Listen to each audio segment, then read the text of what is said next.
नमस्कार friends, YouTube channel में आपका स्वागत है। जैसा कि प्रीपोजिशन चल रही थी, 23 प्रीपोजिशन को मैंने बता दिया था।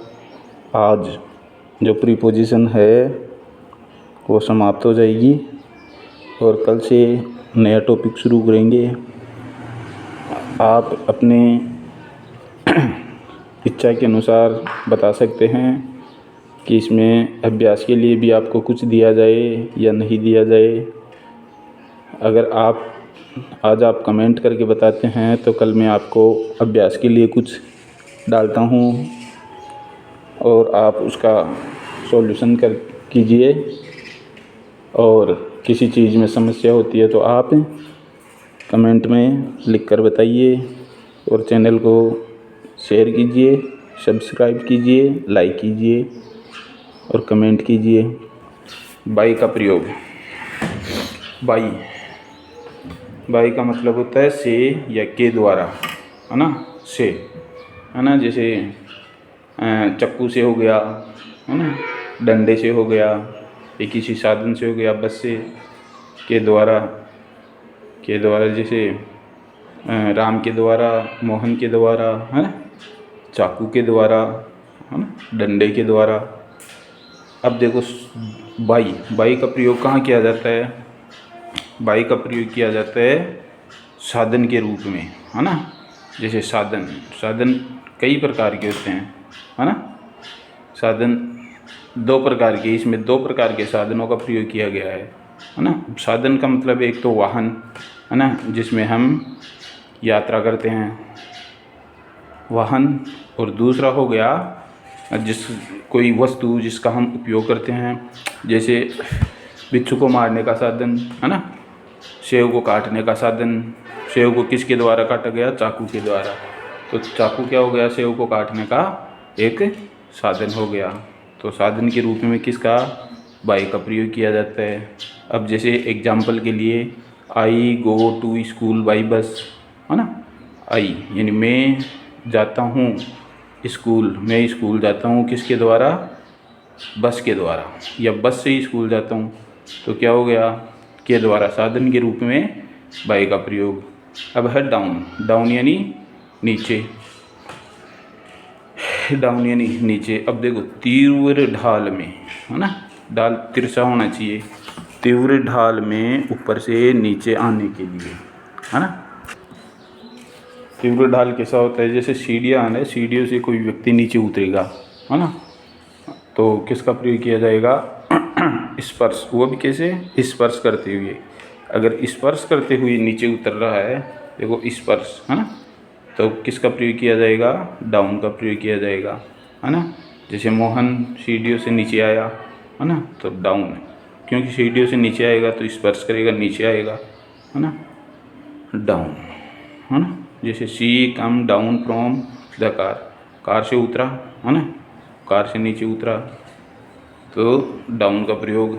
अब देखो बिलो, BELOW, बिलो का मतलब होता है नीचे, डाउन का मतलब भी नीचे होता है, बिलो का मतलब भी नीचे होता है। लेकिन इस नीचे में और इसमें अंतर है।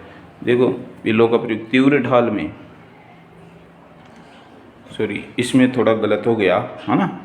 इसमें तीव्र ढाल नहीं आएगा, इसमें आएगा गतिमान अवस्था में, गतिमान अवस्था में, है ना, गतिमान अवस्था में। ये सॉरी ये गलत हो गए भाई, है ना। गतिमान अवस्था में स्पर्श करते हुए नीचे आने के लिए डाउन का प्रयोग होगा। ओके, गति देख, जैसे मान लो गति हो रही है ना और स्पर्श करते हुए नीचे आ रहा है। अब देखो दूसरा है बेलो, ये होगा तीव्र ढाल में। जैसे मान लो पहाड़ है ना, शेर पहाड़ के नीचे सो रहा है, इसका मतलब उसके नीचे थोड़ी, उसके साइड में सो रहा है, तो जो ढाल बनता है ना वो तिरछा बनता है ना, तिरछे ढाल में। इसलिए उसका क्या कैसे प्रयोग किया जाएगा? ये देखो तिरछा ढाल है ना, शेर कहाँ सो रहा है? यहाँ सो रहा है ना। अब ये देखो ये ढाल कौन सा है? तीर है, तिरछा है। जैसे मैं बोलूँ कि ये एक चट्टान के नीचे बिल्ली बैठी है, ये चट्टान है, बिल्ली कहाँ बैठी है? इस स्थान पे बैठी है ना। अगर ऐसी चीज़ें आती है जिसमें तीव्र ढाल बताया जाता है, तो इसमें बिलो का प्रयोग किया जाता है। जैसे a cat is sitting below the hill. Below the hill, hill यानी पहाड़ी। पहाड़ी के नीचे क्या बैठी है? एक बिल्ली बैठी है। इसका मतलब पहाड़ी है उसके नीचे बैठी, मतलब तीव्र ढाल में है। तीव्र ढाल में नीचे होने के लिए किसका प्रयोग किया जाता है? तीव्र ढाल में नीचे होने के लिए बिलो का प्रयोग किया जाता है।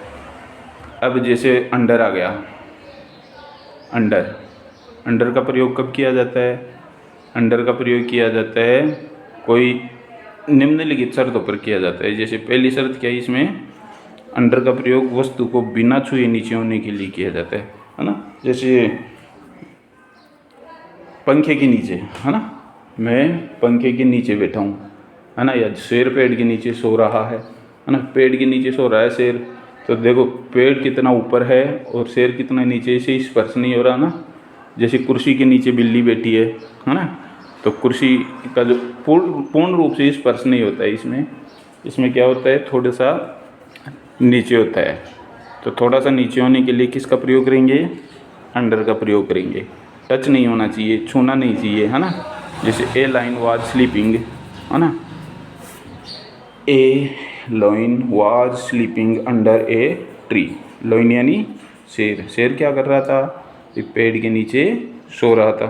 अब देखो पेड़ है और ये शेर सो रहा है ना। कहाँ सो रहा है? अंडर, नीचे, पेड़ के नीचे सो रहा है, मतलब पेड़ की जो छाँव है उसमें सो रहा है। तो पेड़ उससे स्पर्श नहीं हो रहा, इसलिए इसमें किसका प्रयोग किया गया? अंडर का प्रयोग किया गया। पद में नीचे होने पर, जैसे पद में नीचे होता है ना, अधीन हो किसी के या पद में नीचे हो, है ना, तो उसमें किसका प्रयोग किया जाएगा? अंडर का प्रयोग किया जाएगा। जैसे पद में नीचे होना, किसी के अधीन होना, एक ही बात होती है ना। जैसे ए वर्कर वर्क्स, यानी वर्कर होता है, कार्य करता है, अंडर द मैनेजर। मैनेजर होता है ना प्रबंधक, उसके नीचे कार्य करता है ना। तो ए वर्कर, जो वर्कर है ना, वो कार्य कहाँ कर रहा है? अधीनता में कार्य कर रहा है या उसके नीचे कार्य कर रहा है। तो इसमें पद ऊपर किसका है? इसका है, और नीचे किसका है? वर्कर का है। तो नीचे होने के लिए किसका? अंडर का प्रयोग किया जाता है। तीसरा पॉइंट है स्थिति पर काबू पाने के लिए। स्थिति पर काबू पाने के लिए किसका प्रयोग किया जाएगा? स्थिति पर काबू पाना है। जैसे मान लो आग लग गई, है ना, तो आग लग गई तो अब उसके ऊपर काबू पा लिया, एम्बुलेंस आई, दमकल आई और उसके आके उसे बुझा दिया, है ना। बुझा दिया तो क्या हो गई? काबू पा लिया गया। ऐसी स्थिति में किसका? अंडर का प्रयोग किया जाता है। The situation is under control. जो स्थिति थी, सिचुएशन का मतलब क्या होती है? स्थिति। स्थिति पर क्या कर लिया गया? काबू पा लिया गया, है ना। कंट्रोल का मतलब होता है काबू पाना। स्थिति पर काबू पा लिया गया। दोस्तों आज की वीडियो में इतना ही था। आगे जो वीडियो डाली जाएगी वो टेंस की होगी, और टेंस जो इंग्लिश सब्जेक्ट होता है उसका सबसे मेन पार्ट होता है, और आपको टेंस को इतने आसान तरीके से बताया जाएगा आपके लिए, मतलब इंग्लिश की जो समस्या थी उसका टोटल समाधान किया जाएगा। तो आप अपने आप को मजबूत बनाने के लिए, इंग्लिश में मजबूत बनाने के लिए चैनल को लगातार देखते रहिए और हमारा हौसला बढ़ाइए, कमेंट कीजिए और चैनल को सब्सक्राइब कीजिए और ज़्यादा से ज़्यादा लोगों तक भेजिए ताकि लोग इसका फ़ायदा उठा सके। धन्यवाद।